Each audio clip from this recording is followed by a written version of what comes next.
მე ვარ ვაჟა-ფშაველას სახელობის ქალაქ გორის ნომერ 9 საჯარო სკოლის მე-9 კლასელი ნატალი გელაძე, დღეს მომდევნო წარმოგიდგენთ პრეზენტაცია თევზის მოვლის დროს გავრცელებული დაავადებები და მათი პრევენცია.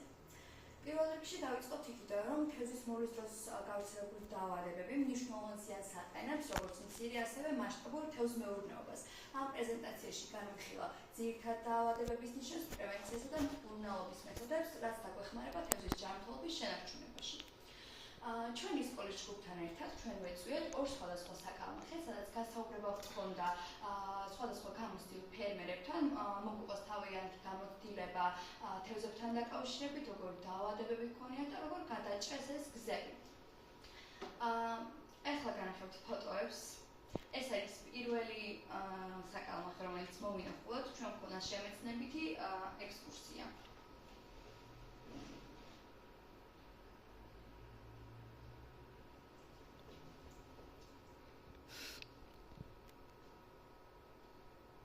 ეს არის უშუალოდ მეორე საკალმახე, რომელიც მოვინახულეთ. და ჩვენ ჩავწერეთ ინტერვიუ ორ გამოცდილ მეთოდებთან. ეს არის პირველი.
დღესდღეობით ბაქტერიული დაავადებები ძალიან ხშირად არის გავრცელებული თევზებში. მე მინდა დღეს გავიმხილო ყველაზე გავრცელებული დაავადება, რომელიც არის კანის დაავადება.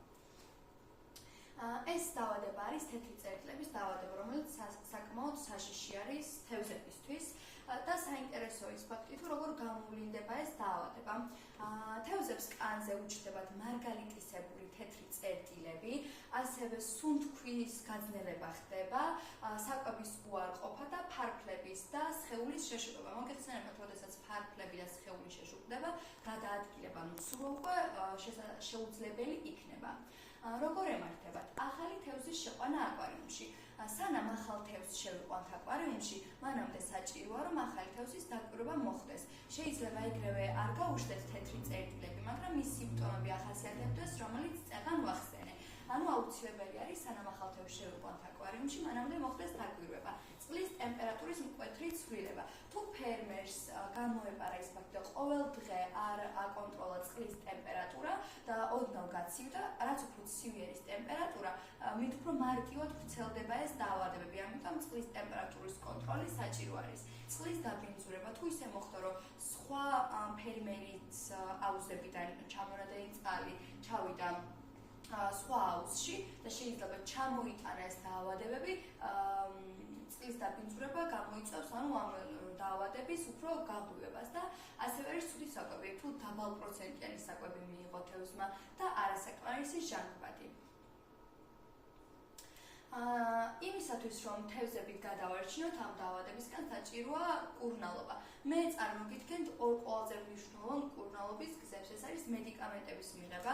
ჩემი აზრით, თითოეულ საკალმახეთს უნდა ყავდეს თავიანთი ექიმი, რომელიც დააკვირდება და ასევე მისცემს მედიკამენტებს და ბოლო არის მარილის საბაზანები.